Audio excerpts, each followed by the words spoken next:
Hi, I'm Cheryl Goldberg with the Mood Treatment Center. I'm hoping that you guys can hear me now. I can't quite tell. So I'm a therapist in the Mood Treatment Center. I'm also a clinical supervisor. I'm a certified brain spotting practitioner, and I'm the associate director of therapy services in our practice. I am primarily a child and adolescent therapist, although I do see a lot of adults. I specialize in treating anxiety and trauma-related issues with both kids and adults. I've been interested in treating anxiety in children, I think, because I was a really anxious child and I raised an anxious little boy who is all grown up now and I hope slightly less anxious. Um, I'm glad to be here with you guys all today. So we're going to take questions before we get to the point where we're talking about what to do to help manage anxiety. If you have questions as they come up, please go ahead and submit them now. So if you're on a desktop, you can click questions at the bottom right of the menu box. And if you're on a smartphone in the app or a tablet, use the question mark button at the bottom to submit your question. Also, if you're on the smartphone or the app, you can swipe back and forth to toggle between the video and the slides. Lisa Aiken is working really hard behind the scenes to keep me on track, and she's going to be forwarding all of your questions to me. I do really want to thank her because she kind of goes unsung, I think, a lot, and we really couldn't do all of the stuff that we're doing now without her. So I appreciate her very much. If you see me looking away, it's because I have another screen over here with my notes just trying to keep me on track. So,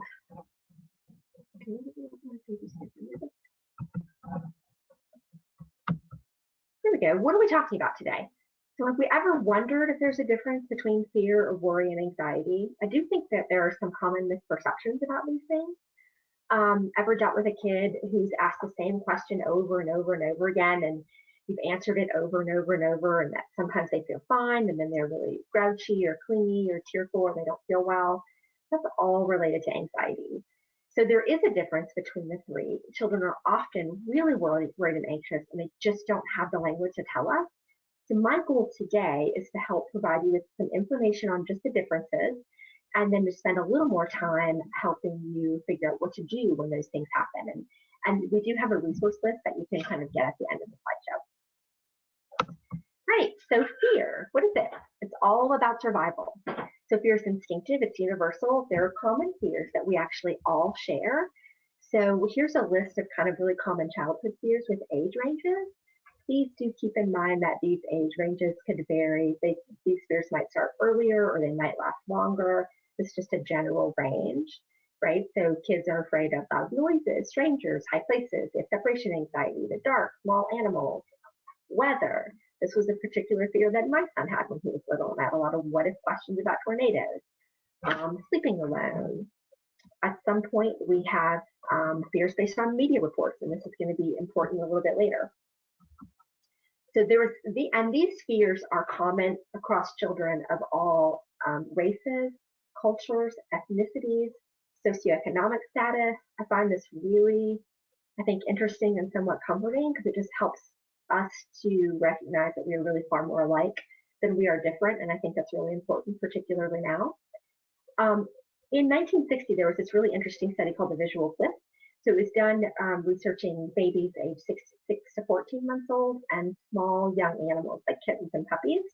And what they learned was that the depth perception in those young children and young animals indicated that the fear of falling in particular is a cross-species fear, which I found pretty fascinating. I have a cat, 2 cats actually. They do not often seem afraid of falling, although I am often worried that they are going to do so. So it's just important to remember that fear is, it's not something that we can necessarily control, right? We need fear to stay alive. So other fears related to survival are learned, such as fears of spiders and snakes. That's my big one. Worry, on the other hand, is a little bit different, right? While worry can recreate the same physiological sensations in our body as fear, that worries are actually thoughts. And I came across this description recently as worry, calling it thoughtful dread, which is really the greatest description of worry I've ever heard. Because what is it? We're just thinking about these things over and over, these really unpleasant things, right? Over time, our brain starts to respond to worry as if we're in danger. And this is anxiety. Anxiety is that fear response created in our brain and sent to our body to help us survive. We also call that fight, flight, or freeze. So I'm not sure how well you can see this slide sort of the brain. It just kind of indicates that our visual and auditory senses run straight back to the thalamus, which is involved in projecting signals to the amygdala, that part of our limbic system that controls fear, and also to our neurofrontal cortex, which is about higher reasoning. And then our olfactory and tactile nerves go directly to the amygdala, which is again what turns on or off that danger response. So when it's turned on, we kind of created this stress expressway. So we get this flood of stress hormones like cortisol and adrenaline, our heart beats faster, and our body's doing all of those things to really prepare us to survive, right? As if we're going to fight off a dinosaur or a bear. While it is really amazing that our brains can do this when we are in danger, it is much less helpful when it turns on and we're not in danger. But chronic worry over time can just trick this part of our brain into thinking that we might be. So when do fears become worries or anxieties? So fears become worries when we're thinking about them, but not in the presence of them. For instance, you might have a kid when you're putting them to bed who's really frightened when it's time to go to bed because they're afraid there's a monster under the bed. They get really tearful and distressed at that point, but not necessarily be distressed all day about it. So kids might be worried about this if they're thinking about going to bed later, so it's earlier in the day, and they're thinking about it and worried that there'll be a monster under the bed when it's time to go to bed. That sort of flips into anxiety when those kids are also incredibly distressed and activated around it, right? They might be tearful or crying or really loud or distressed because at some point later in the day when they go to sleep, there could be a monster under the bed. I hope that you can clearly kind of see the differences between those things. Worry is also always future oriented, even if it's just a couple of moments into the future, it's always about what's coming. And when we don't know what's coming, our imaginations can be really vast, and we tend to fill that vast space in with fearful thoughts. So, how to tell? Signs of worry. Repeated what-if questions, so imagining the worst, being tearful, having bad dreams, should statements, or like I should have known this thing, or I should do this, or I should do that in order to get ready. So back again to some of those what-if questions that we might hear from our kids when they're worried. Like what if a tornado happens? What if the car crashes? What if something bad happens? What if I fail my test? What if I don't wake up? What if I die? What if you die? Those kinds of things that we hear from kids when they're really worried. They're always imagining the worst. They're really tearful. Sometimes they have nightmares, wake up in the middle of the night with bad dreams. And then again, some of those should statements. Anxiety looks a little bit different in the body, right? We have all these somatic complaints. So kids might be complaining about their stomach hurting or their head hurting. They just don't feel well. We hear that a lot when kids are anxious. They just don't feel well, particularly maybe sometimes around school. They might have nightmares, bedwetting, avoidance is a big piece of anxiety. We want to try to avoid the things that make us feel anxious, but then actually the avoiding of those things increases anxiety. So I've really just started calling avoidance a frenemy in that way because it immediately helps us feel better and then makes it worse over time. Irritability, tantrums, oppositional or defiant behaviors. I think this is important because kids that have these kinds of behaviors often look like they're just sort of bad or angry kids.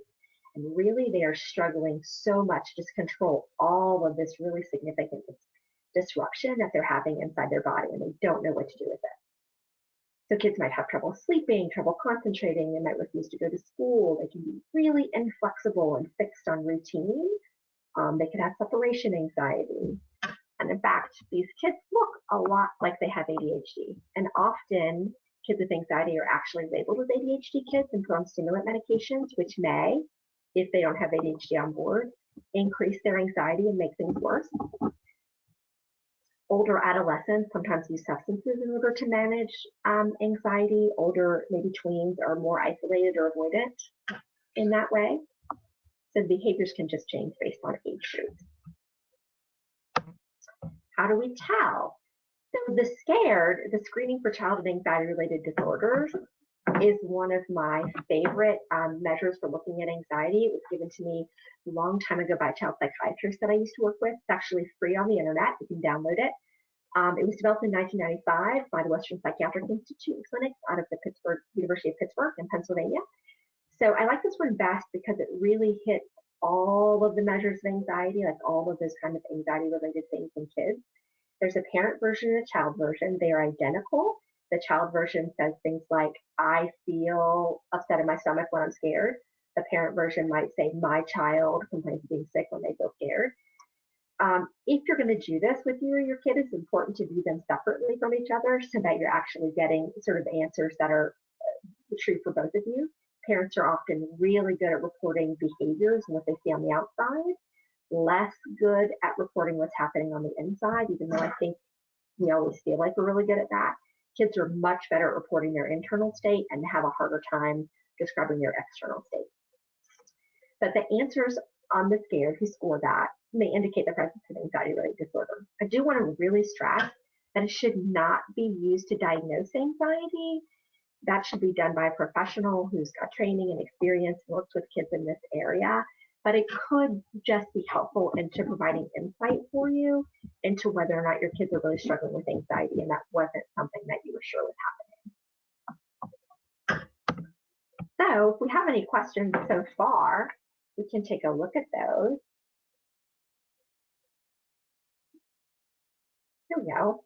So here's a question. If my child isolates when they're anxious, how can I gently draw them out? I want to respect that they need private time too while we're all cooped up. This is so challenging right now. Like everybody is sort of trapped together. And this is a great question because everybody is experiencing this. I think right now the best thing to do when they're isolating is to sort of give them space, but also have time when we're requiring our family to be together, right? Like whether or not we're eating dinner together as a family every day, or we're playing a game or watching a movie together, just doing at least one activity a day where everybody's in the space together. And if we're not demanding that our kids be with us all the time, we're going to find that they're a little bit more willing to come along during those moments. Right, so it looks like that's the only question that we had so far. You guys are an easy audience. I appreciate that. So what to do when our kids are anxious? That's where we're going to spend the most time. We're going to talk a lot about mindfulness. And I would like to ask you guys, if you have any ideas about what the definitions of mindfulness are, please send them over to us in the question box. If we were all in this space together, I would be asking this question and trying to get this feedback from you guys. Because I think mindfulness is something that is really misunderstood, just generally speaking. So we're going to talk more about that. Sitting Still Like a Frog is the cover of this book that I have here. It's a book that I use in my office and really encourage parents of the kids I'm working with to get. So it's written for parents. It's full of short little mindfulness exercises for kids. It's got a CD of guided little meditations and exercises that goes with it. It's a really great resource. There are all sorts of things that go into mindfulness, and we'll talk a little bit about those as we go forward. So what is it? So these definitions all came from the Mindfulness Skills for Kids and Teens workbook. That will also be in your resource list at the very end. I think the Kabat-Zinn definition is probably my favorite definition of mindfulness, just this idea of paying attention to something in a really particular intentional way in the present moment and being non-judgmental.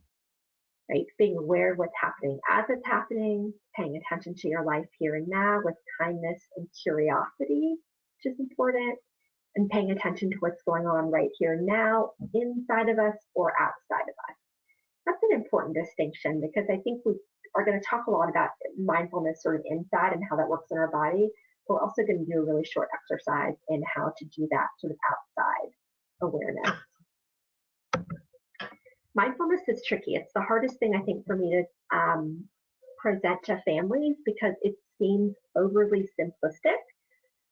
And I guess on the surface, it is a little bit, but there's been a lot of really great research that's been going on probably the last 10 or 15 years, and it's still ongoing, that shows that mindfulness practice really changes the structure of our brain. It improves the functioning of our brain, and it even creates new neural pathways.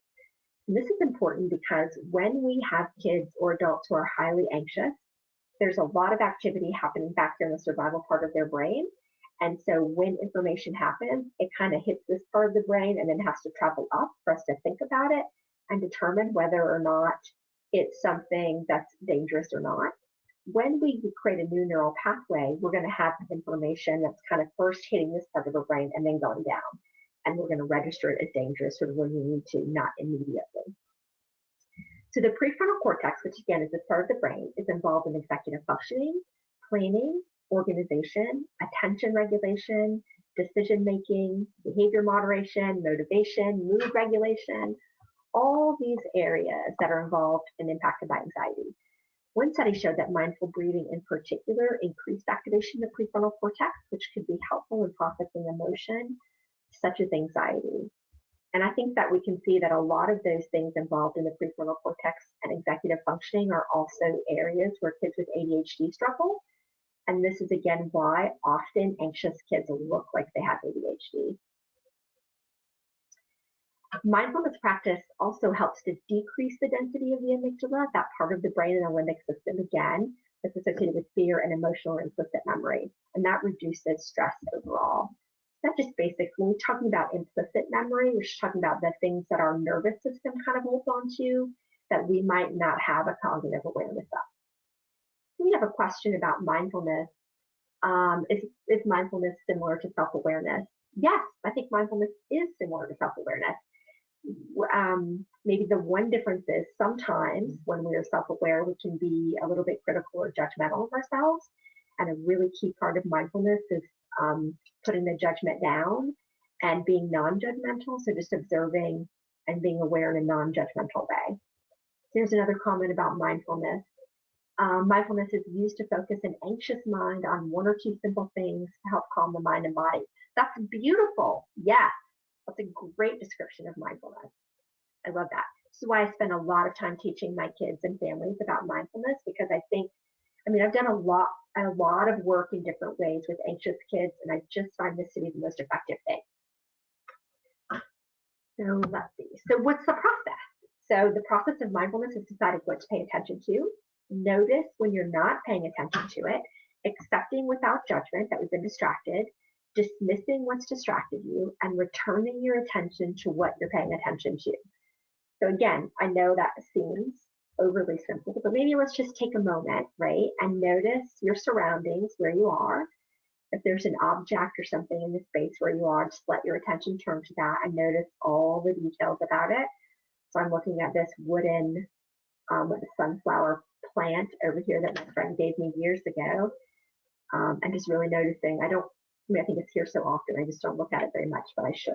It's really lovely. So 3 sunflowers kind of blooming out of it. Find something in the space where you're at and take a moment, right? Just really notice it. Notice all of the details about it. When you find that your mind wanders, it's okay. That's what your mind will do. Just bring it back. Just notice that again.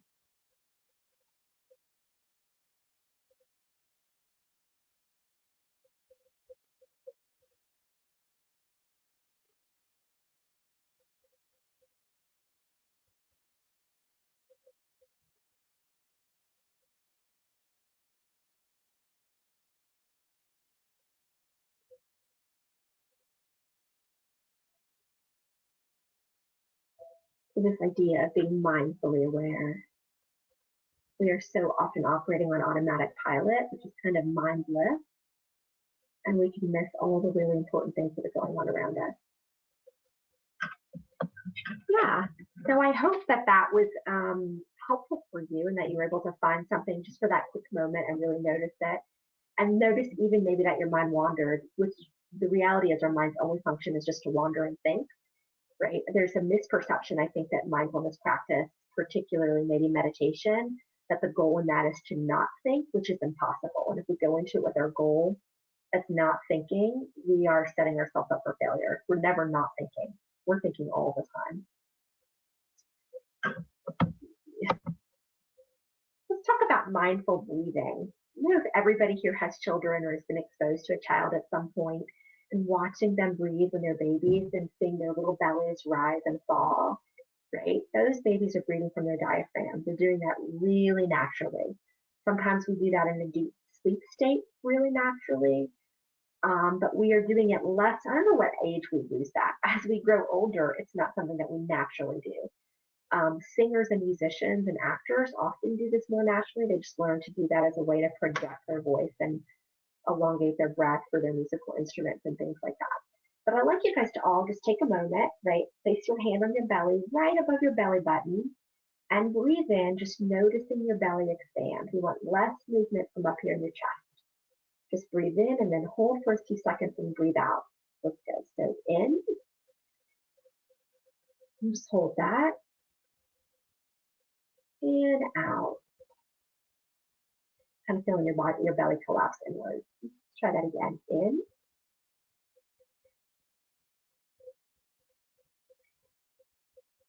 and out. It's sometimes hard for me to help people understand why breathing can be so helpful for mindfulness. And it's really just about the way that it activates or stimulates our vagus nerve, which immediately sort of turns on our parasympathetic nervous system and just turns down that anxious response. Let's see, body scans and progressive muscle relaxation, they're two different things. So body scans involve noticing different parts of your body in a really quiet, slow manner and giving yourself the opportunity to just be aware of what sensations are occurring. Like not trying to change them or judge them, but just letting yourself notice them. Maybe let's just take a second here and have you guys maybe breathe in and shut your eyes if that feels comfortable and notice what's happening in your feet, right? Whether or not you're wearing socks or shoes, or your feet are on the floor or propped up somewhere. Just noticing how they're feeling in those moments. And letting your attention move up into your lower leg, noticing anything that might be happening there.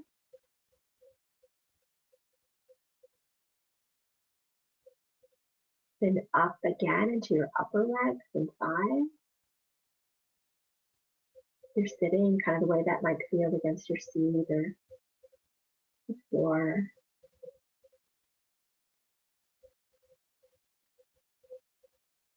Then maybe up again into your belly area, right? Noticing any sensations that could be happening there. If you've had lunch or if you're hungry. If I feel a little hungry now, right now, I skipped lunch. And that's kind of into your heart region, letting yourself notice. Kind of maybe that feeling of your heart beating or anything that might be happening in your chest.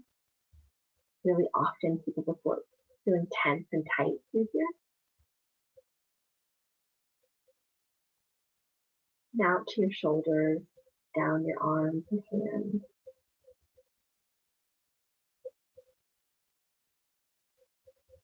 And back up again, maybe to the back of your neck and your head.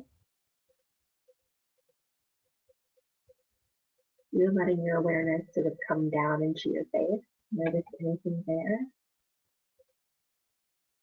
Invariably, my nose itches when I do these kinds of exercises. Just trying to be aware if you notice an itch without scratching it.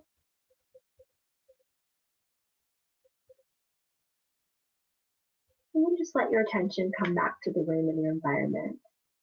Just let yourself think about kind of what that was like for you. If you notice anything that you weren't aware of. So in an ideal situation, if we were in my office or in a session doing this, we would probably spend 20 minutes maybe doing a body scan. It'd be helpful to really slow that whole process down. And this is going to be important later when we think about helping kids identify where in their body they're feeling things. So progressive muscle relaxation involves tensing and loosening different muscle groups throughout your body. So one way to do this is very slowly, one muscle group at a time, right? Like tensing the muscles in your feet right now and holding those, and then relaxing them, sort of in the same way that we marched up our body with attention. Another way to do this is really quickly. I do this often with children, thinking about being uncooked spaghetti versus cooked spaghetti, right? So just like taking a bit, tightening all of your muscles up at one time and holding for a few seconds and then releasing those and just loosening them up and into that cooked spaghetti section. Paradoxically, progressive muscle relaxation is very calming and it can really sort of help you loosen up and feel much less anxious. This is a nice thing to do maybe with your kids before you go to bed or put them to bed at night.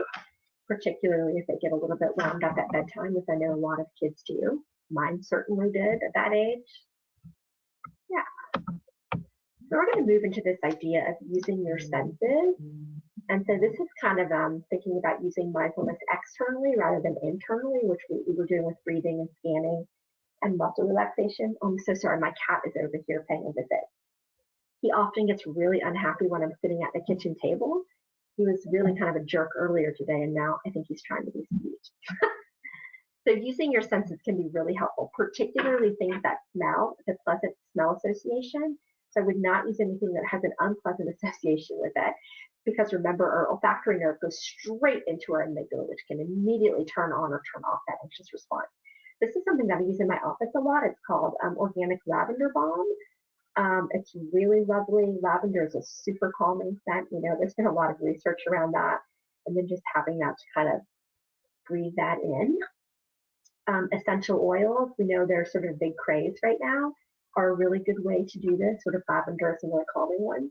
My mom is a massage therapist and also sells doTERRA oils. So we are fortunate enough in that she sends them to us by the boxful all the time. So we have doTERRA oils all over our house. And I realize we probably are not always as appreciative of that as we should be, because we just take it for granted. But a couple of years ago, she sent me a kit for my birthday, and I don't have it home with me here now, but could get this to you later if you'd like. And it's a kit of like 5 or 6, and they're just designed for sort of emotional calming that are very nice. And I often use those in my office. So sometimes I will ask a kid to pick one of those scents that they really like, and we will rub that on a tissue and put that tissue in a Ziploc bag for them to have with them later, as a way to just sort of breathe it in and calm it down if that's something that they know is helpful. But also you could do this with holding an object maybe in your hand or with a piece of candy. I used to do this in groups with peanut butter cups, or raisins are also a nice way to do that. So here I just have an old porcelain object, a little bit chipped. But think about picking up something that's in your environment right now and being able to hold that in your hand and really noticing first if it has any color detail to it. Because this is sort of a blue, not quite turquoise, but not really a sky blue. It's a little bit heavy. It's heavier than it might look. Got a couple of chips on it. I think those chip places are a lot more rough than the surface, which is very smooth. So finding an object to do this with can take you out of, right, like help you step out of your anxious mind and back into the present moment by just turning your attention somewhere else. It's pretty simple. When you're feeling super anxious and activated, it might take a little bit longer, of course, and that's okay, right? Like being patient with yourself and not judgmental about how hard these things are doing. So this is another exercise that I use a lot with kids, not necessarily with this photo, but I chose to use this photo for this presentation because it's beautiful, and I took it in Hawaii years and years ago. But I want you to just really look at that photo and imagine yourself stepping into it and what you see. We're going to go through this really slowly. So just stepping into that photo on that beach in Hawaii, really noticing all that you see with your eyes.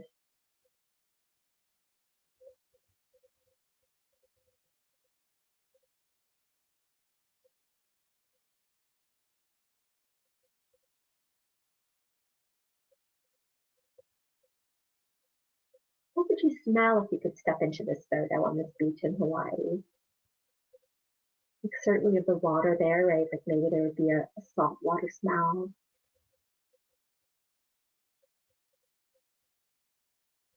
The trees.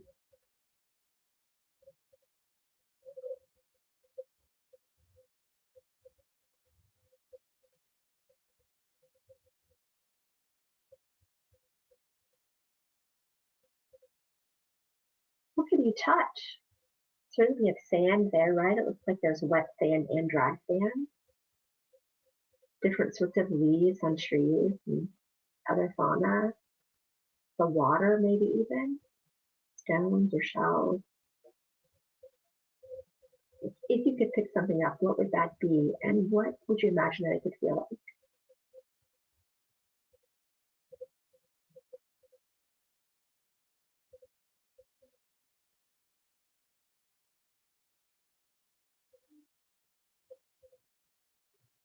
What do you imagine you might hear?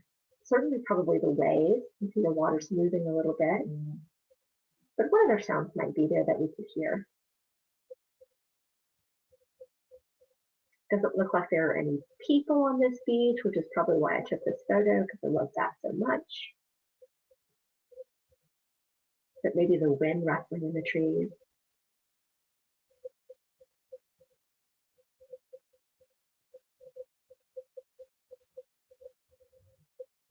Maybe notice the difference between how you felt before you kind of had this imaginal experience with the photo and after. If there's any change in kind of the way that you felt or your attention or any anxiety or nervousness that you were feeling.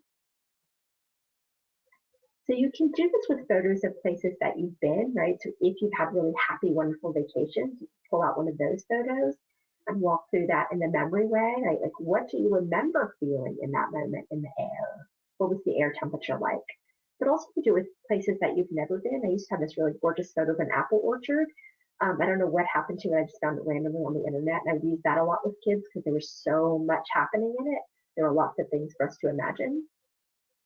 But this is a really great exercise. This is a way to just kind of help you step outside of your anxious mind and back into the present. So creating a worry jar, a worry bottle. This is a jar here. You'll find lots of recipes for this on the internet that involve things like glitter glue or special glue. I actually made this one with just glitter and water. So, I mean, I think really there's no right or wrong way to do that. This is a great example of what our brain looks like when it's anxious, right? We were just shaking this bottle. And notice the more anxious we are and the more we shake it, like the more the glitter swirls and the harder it is to see. And when we shake this over time, it becomes kind of an aerobic exercise. And then I probably shake this for 15 minutes at a time before, right? But if we can set it down and just let ourselves breathe, that really mindful, slow breathing, right, while it settles, comes down pretty quickly. So I'd also use this kind of thing with kids when they're angry. I think this can be a good illustrator for that. This bottle has black glitter in it because it was literally the only kind of glitter I could find at Target the day I rushed in a panic to make it. I made that in my office with a really anxious 10-year-old boy a couple of years ago. And then we made one also for him to take home. It's really nice when you can practice your breathing while you're watching the glitter settle. And I appreciate that. So this goes back to why the body scans can be helpful with kids. We want them to create more body awareness and notice where in their body they're feeling things at different times. Because this can be a really good cue for them to sort of come in and use a coping skill before their anxiety might get up to a 10 if they're using a 0 to 10 scale, or red if they're using like green, yellow, and red. Because if they can identify that, they can do something about it. Often you'll hear people say, and we may have also said ourselves, it just happened so fast, we didn't know. If we can slow it down enough, we're always going to know, because there are always signs that it's happening. This is a feelings vocabulary chart that comes from a workbook called Skills Training for Kids with Behavioral Problems, for a parent and practitioner guidebook. I've had it for a long time. I think had been revised a few times by the time I got it. It's a really great one full of really helpful kind of activities. I like this one because it has lots of different feelings for kids to choose from. And so I don't necessarily have them draw the feeling face, right? But instead just pick which feeling they experience and then show me inside of their body where they feel that. And a little bit later, we'll see some examples of that. So other tools, changing unhelpful thoughts. This is a cognitive behavioral therapy exercise, which can be helpful. I do think the more anxious you are, the harder it is to use this technique, but it can certainly be really helpful if you're a little bit lower, maybe on that 0 to 10 scale. So just for example, this thought that my friend is mad because she hasn't talked to me. If that's the thought I'm thinking and I'm really stuck to it, I might feel sad, anxious, hurt, and perhaps even angry. If I'm feeling sad, anxious, hurt, and angry, I'm likely to do something that might not be very helpful, right? Like I might ignore my friend, I might pick a fight with her, I might tell her I don't want to be friends anymore, I might do all these things that could make things more difficult down the line.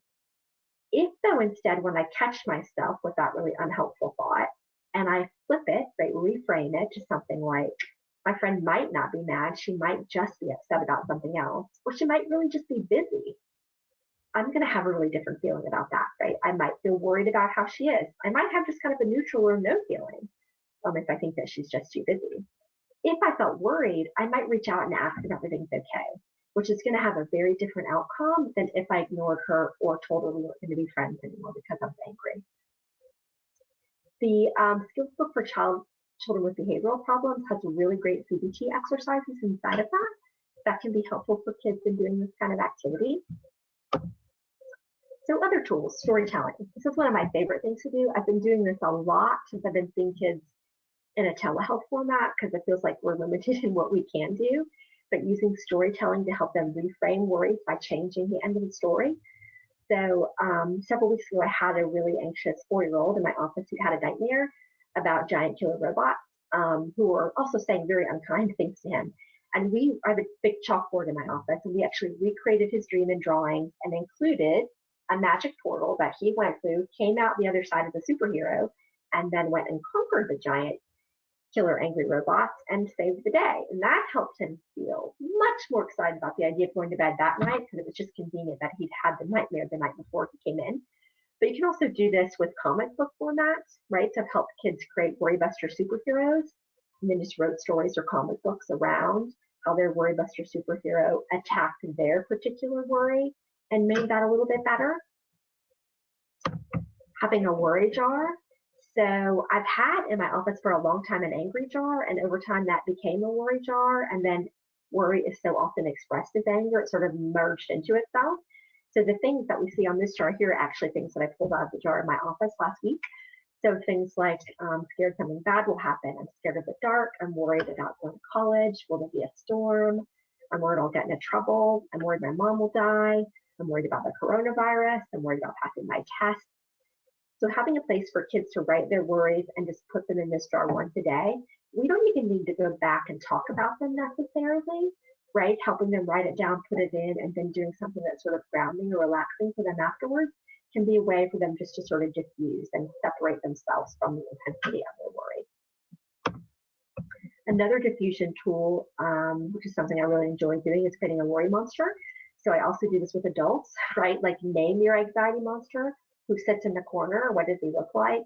What is their name? Is this a he or a she or an it?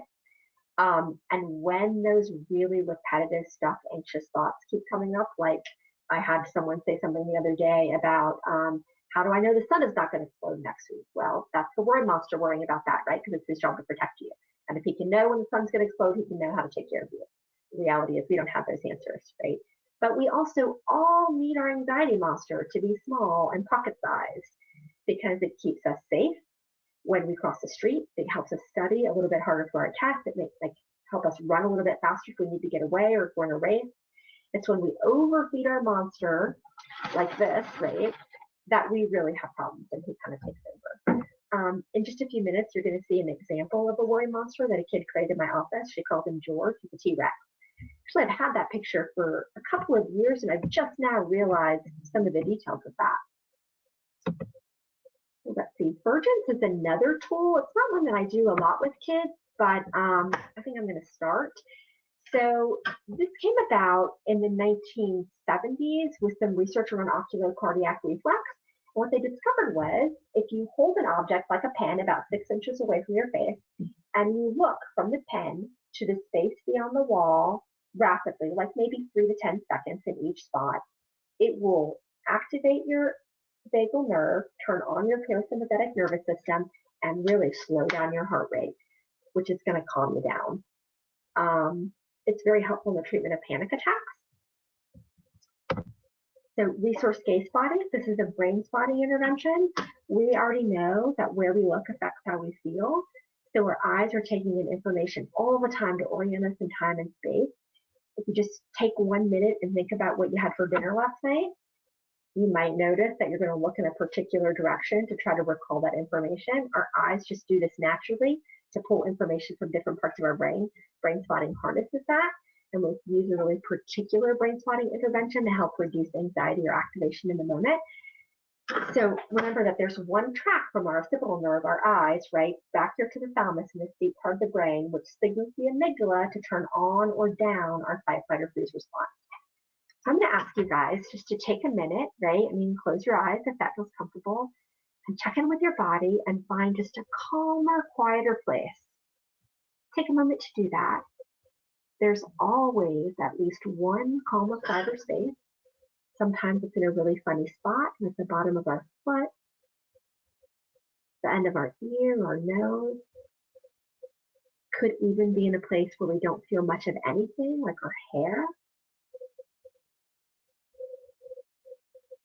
When you find that space, just let your attention be there. So if that space is in your left knee, as it was for someone yesterday, right, look to the left. Let your eyes just track up and down, sort of to the left of you. And notice if there's a spot in that direction that just increases that quieter, calmer feeling in your body.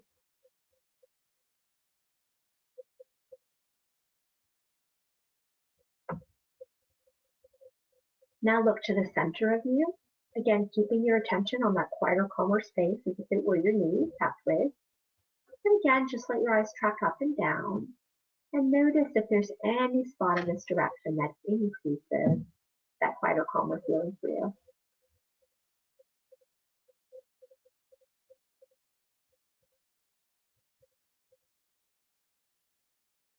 Then look to the right. Just do the same thing. Just be aware of that quieter feeling in your body and let your eyes track up and down. And notice if there's a direction that increases that feeling.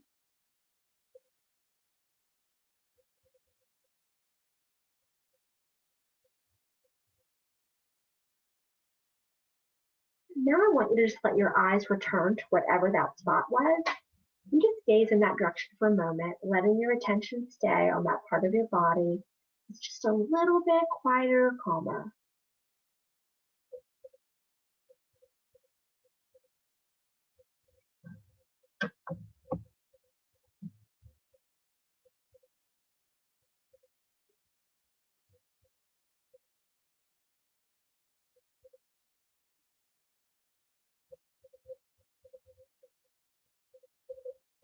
I'm wondering what that was like for you, and I can't ask you because we're not in the same space. I'm hoping that was a positive experience. Just remember, there's always a quieter, calmer place in your body. There's always going to be some space where your eyes can look in your environment. It's going to help to increase that just a little bit. And so when we're feeling a little bit nervous, maybe when we wake up in the morning and before we go to bed, it's going to be a really nice way to just bring that down just a notch to help us kind of get moving or do what we need to do. So I did this whole presentation, and over the weekend realized that I forgot to say anything about COVID-19, which is really why we're all here. It's kind of crazy. I'm going to do this piece really quickly, and then we're going to go over to the questions that we have about mindfulness. So the National Child Traumatic Stress Network is one of my favorite resources. It's full of great resources for parents and teachers and professionals. It has handouts that you can download of everything you can about imagine. So they developed a handout specific for helping kids during this time. And the takeaways from that handout are opening a conversation. I think there's this misperception that if we don't talk about things, it helps our kids not feel worried or scared, but the opposite is in fact true. When we're not giving them information, again, we have this void of information, and our very vast imaginations fill it in with the worst case scenario almost every time. So being able to open a conversation and talk about it. Correcting misinformation. This is so crucial. Whether we know it or not, our kids are developing their own ideas about what's happening. They're getting these ideas from the media, from the internet, from other people they know. Sometimes they're just making them up because they don't know what to do. And most of the time, those ideas are chock full of incorrect or inaccurate information. And they really need us to provide them with true information. And that's, I know, kind of a hot topic in our society right now. But encouraging questions, answering them directly, really opening space and saying, like, let me know what you're wondering about. Let's talk about this. Validating their feelings. This is a scary time right now. And I think when we're pretending that it's not, we're doing them and ourselves a disservice. Pretending that it's not a little bit scary doesn't make it not scary. It makes it harder sometimes to manage the scare that we have with it. Helping kids and teens self-regulate. Again, mindfulness is great for that. Limiting media exposure. So I talked a little bit at the beginning about how media exposure can really increase anxiety in kids. So you really want to kind of limit that. If you know that if we have older teens, we might set aside a time where we're watching a news report together or getting information together from a website that we know is accurate and true, as opposed to just letting them sort of roam around. I mean, we can find anything on the internet if we look, and that's really unfortunate. Staying connected to your family and other friends. Like, I know there's been a lot of talk about Zoom. I don't know if anybody watches Saturday Night Live, but they've been broadcasting live from Zoom for weeks, which has been pretty entertaining. Creating routine. This is so important because in times of stress, routine is often the first thing to go, but it's also the one thing that we really need to try to maintain in order to just help our kids keep their sense of safety that their world is okay. And then practicing self-care. We could talk about self-care for probably hours. And I think that we had a webinar about self-care maybe last week. It might sound a little bit hokey, but there is a reason why flight attendants on airplanes ask you to put your own oxygen mask on first before you help someone else. Because if you can't help yourself, you can't help them. It's just impossible. So making sure that you're also taking time to do that, because that's so important. So let's just look at a couple of these questions here before we move on to some words and pictures from real world kids that I've seen in my practice. So we have a question that says, if my child keeps getting distracted, what should I do? This is a great question because we all get distracted when practicing mindfulness. And I think when they are, what we want to do is just redirect them to what we were paying attention to, right? So if we were paying attention to our breath, just notice that your thoughts kind of went away and come back. That's okay. We are going to go away and come back. Also, for younger kids, you want to have shorter amount of times when we're doing this. Sometimes it helps too for families that are just starting a mindfulness practice to use something guided that they can listen to, like maybe that CD from the Sitting Still Like a Frog book, because it gives you something to focus on. So when your mind wanders, it's easier to come back to a voice that's kind of guiding you through what to do. Here's a question. If my son said he's worried about coronavirus, would it be appropriate to have him write it and put it in the jar? What do I say as far as put it in the jar? Yes. I would ask maybe even, what's your big worry about the coronavirus? Is it just the virus itself? Is it not being able to see your friends? Because I've had a kid recently, I mean, I've had with lots of different worries about coronavirus, right? Some of them are worried about dying or their family dying. So try to kind of dig down and see, is the worry just about the virus or something more specific? And then if we write it down, it's just a way for us to be able to put that down for a little bit and not carry it around with us, right? We're just going to try to externalize it and keep it in the jar. So here's a quote from an 11-year-old that I saw a couple of weeks ago, and his number one anxiety at the time was not being able to see people like his family members and friends, and society failing. Kids are deep thinkers, and I am continually astonished by the things that they come up with. This photo, here's a photo of the chalkboard in my office, and it contains a list that a really anxious 10-year-old created probably in early March, and his worries were Microsoft spies, Chromebooks, the coronavirus, having another Great Depression, stock market tanking, his dad not being able to take care of us because he might lose his job, food poisoning, radiation poisoning, how to prevent radiation poisoning. I'm not even sure how that fit into all the other worries, but they are just very worried about all sorts of things. So where do I feel anxious? Like this little girl was 9, and she could see that she feels anxious mostly right in her gut, which is where we can most, I think, often relate to that. So this is where I feel nervous, is what she says. Here's another one where I feel anxious. So again, in my gut, like my heart's beating faster, my hands are a little bit hot, and my head is hot. And those are panic symptoms. And again, panic is anxiety, right? And our brain kind of turning on that system. How anxious am I? A level 10. This little guy was 6. He was pretty anxious. Feeling soup. This kid did a great job of kind of putting all of the feelings that go with anxiety together and dumping them into one place. And so he had lots of different feelings that went into the anxiety that he felt generally. What happens when I'm anxious? I have worried thoughts. I say new words. I feel like I've been wrestled by a dog. I might kick my feet. I throw up. I want to, I wave my hands around. I swing my head around. I cry. I have a headache. My eyes have shadows. When we open the door, kids can tell us all sorts of things. What happens when I'm anxious? I cry. I yell. I feel like kicking. I'm alone. She was, I think, describing her anxiety level as an 8 there. This was not an 8-year-old. what happens when I'm anxious. It feels like my tummy feels really funny. I kick a soccer ball. I want to run away. I feel sick. I pulled this one right out of the worry jar in my office because I thought it was a pretty good visual of kind of what worry feels like for anxiety, and it's just lots and lots of sad faces. Here's our overfed worry monster, George, the anxiety T-Rex. It occurred to me just recently that he actually has her leg in his mouth. I don't know how I missed this all those years ago when we first drew this. But here's her just right monster, right? So she can keep on a leash. He looks a lot more friendly, covered in hearts, and he's fluffy, and she can just take him out when she needs them.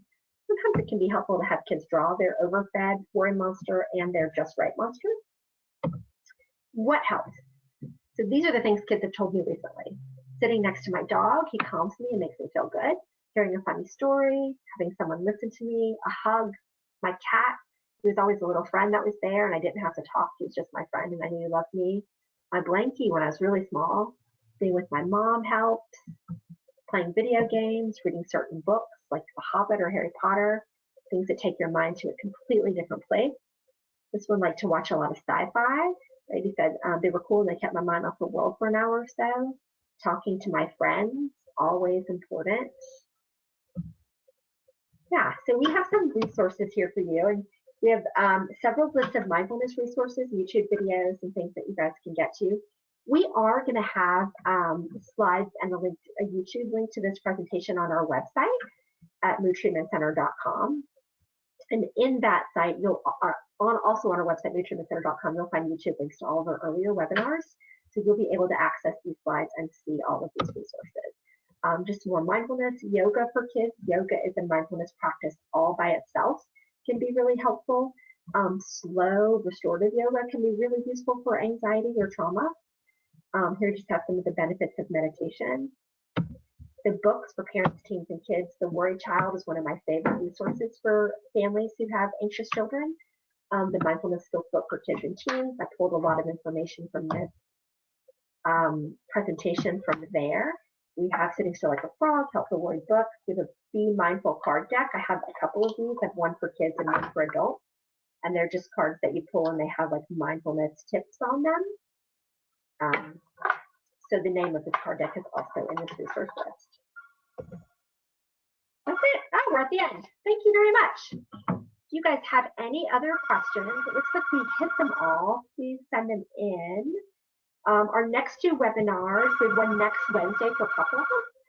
And then we have a special one on stress and spirituality by Brian McCarthy, who's a psychiatric nurse practitioner in our office. That's on Friday, May 22nd. So you can sign up for those at moodtreatmentcenter.com/webinars. We hope to see you then. Thank you so much for your time today. I appreciate it, and I hope this was helpful. Please feel free to send feedback. That would be great for me. This is the first webinar I've ever done, so I was actually pretty anxious, but here we are at the end. Thanks, guys. I hope that everyone has a great day.